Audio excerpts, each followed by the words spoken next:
yun, no, share out mga kahoy. For today's video is nasira itong laptop ko.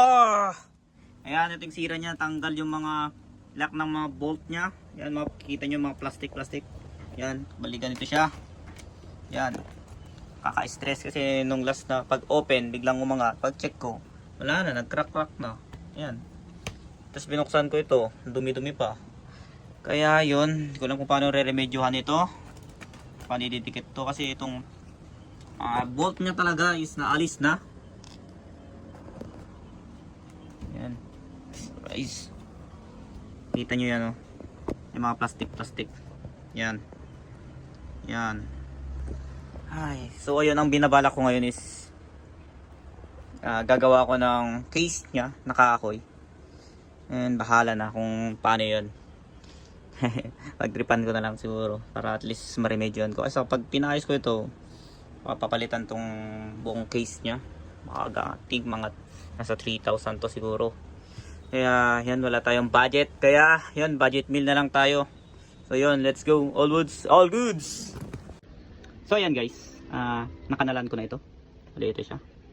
Yan. And tinatry ko muna kasi ang problema, konting pawas pa dito. Yan. Pero goods naman na siya. Bawas na lang. And after ko may lapat nito, gagawin ko naman yung part dito. So may ito. Lalagyan ko rin ng frame para all goods. Para pag dinagay natin itong bisagra niya, matutupi siya.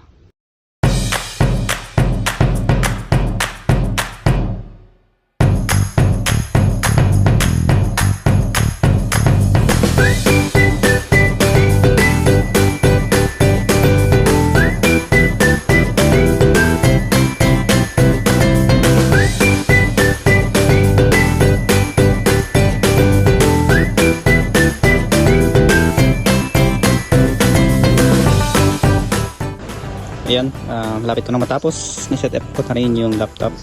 And try natin open. Ayan. Charan. Pali ganito siya. Naglagay muna ako ng brace dito para hindi siya magdukot itong medina. So okay sana kung mahogany yung gamit natin kasi wala tayong malapad na mahogany. Kaya no choice ako. Itong acacia, itong nasa top nya. And ito naman yung medina. Kaya ayan. Ayan, ganito siya guys. Pagsasara natin. Charan. So yun guys, this is our finished product ng case ng laptop natin. Ganito siya. All goods.